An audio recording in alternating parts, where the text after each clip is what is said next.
Thank you for talking to me today, Mrs. Paul. You're welcome. Okay, so my first question is, what do you think are the most important qualities of a leader? I think the ability to communicate so that people know what to expect and what their job duties are, what they have to do is a very important leadership. And I think having a sense of humor. So not thinking that you're better than anybody else. Yeah, just being very with the people. Exactly. How do you try to exhibit your leadership values in your everyday life? I really try to do whatever I expect like my staff to do. Yeah. So I always say, students don't want to do the towels at school. Well, when we first started the schools, I did the towels. Right. I answered the phones. I've done every job. Yeah. I've done every position so that way I know what their job looks like and I can do it as well, but I can appreciate what they're doing. Yeah, what they're doing. Third question.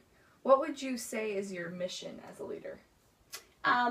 I hope my mission is to have people find balance between their professional life and their personal life. I don't think anybody should be working 80 hours a week. I think that's ridiculous. Yeah. So my mission is, if you're working 80 hours, why are you working 80 hours? Something's wrong and we have to fix it. Yeah. You're very treat others as you'd want to be treated. Absolutely. Absolutely. All right. Next question. Who have some of your mentors been that have like shaped your leadership style and just who you are? One of my first mentors, her name was Holly. She was my boss in one of my first jobs, and she was very supportive of her team, encouraging their education. She helped me get my master's degree. So I really have always thought of her as kind of my first mentor. I also think probably everybody, their parents are mentors to them to some degree as far as how they're raised and what they see and what they experience. Their values, that kind of thing. Yeah, and I'm really lucky. I mean, I get to hear John Paul speak, and he's one of, he's a billionaire. Yeah. It's nice to have somebody like that you get to hear his messages. Yeah. Oh, he's absolutely inspiring. What specific lessons have you learned from your mentors? I think being kind, probably just being nice to people. Right. I heard somebody say it once, talking about John Paul, and it's rich yells, but wealth whispers. Mm-hmm. So people who think, oh, I'm so rich and I have everything, they're always bragging about it and always telling everybody and doing it. But people like John Paul that are truly wealthy, they are humble, they are nice to people, they ask what they can do for you, they're very generous with themselves. So probably that's been a big one. Right. How do you approach challenges? With patience, that's probably the hardest thing I've ever had to learn is being patient. That with every challenge there's an opportunity. Right. So I always look for what the opportunity is. And that probably no problem is life-threatening. We are not gonna die. We're not gonna die. Something happens. People might get cut with their scissors or, get a little chemical on their shirt, but just gotta keep going. Yeah, absolutely.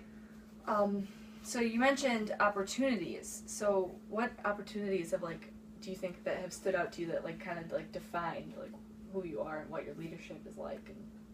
I think the opportunity to go on past college and get my master's degree, that was a huge opportunity with Holly that I had with that job. Yeah. I think the opportunity when I moved back here and started working at Ariel and heard about what Paul Mitchell was doing and heard what they were doing with the schools, and that they gave me the opportunity to become a Paul Mitchell school because I had to go through a process with them and they had to make sure, does she know what she's doing?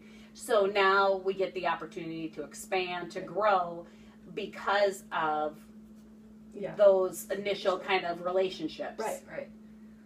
So back kind of on the challenges, do you think that failure makes someone a bad leader or that it kind of tips them on the scale one way? I think it depends on how they react to failure. Right. So if you fail and you start screaming at everybody and yelling and you're mad and you quit, then you're a bad leader. Right. But if you fail and you recognize, I like to say failure is not fatal. Right. So if I am going to fail, and I'm going to fail 100 million more times in my life, but if I do fail, I have to recognize it and I just have to figure out what did I do wrong. And just go from there. And move from there, absolutely. Right. So would you say that, sorry, I'm going to have to cut part of this out too. Okay. if you could do it all over again, what would you do differently or do the same? You know, I, honest to God, and I mean this, I would never do anything different. If I had to do it over again. Even if I knew everything that I was going to go through again, Right. I learned from it. So I don't ever consider changing anything because there was a reason something worked or didn't work, Right. and I learned from that. Yeah, how to move on from that. Number 9. Has there... No, that was the question I already asked. Would you say that you're a leader all of the time? No. No. No. I also think I'm a follower. I mean, Right, I have to listen to people in Paul Mitchell, and Right. they have to tell me what to do. I mean, I don't get to Right. choose a lot of times what I want, and I don't always agree with everything, so I have to, you know, abide by what they're deciding. Yeah. What advice would you give to people following in your footsteps? The best thing I ever heard was success unshared is failure.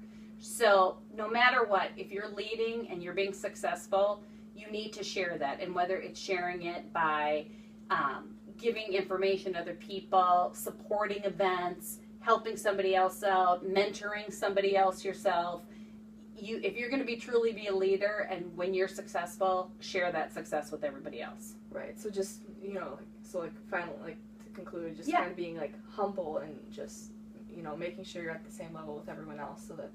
And be grateful. Right. Yeah. Because Yeah. you were once that person. Yeah, and you never know when it's all going to change. So Right. you might as well be nice to everybody, not burn bridges, and have good relationships with people, because you never know. I never know someday when I may need Katie Wagner's help. Yeah.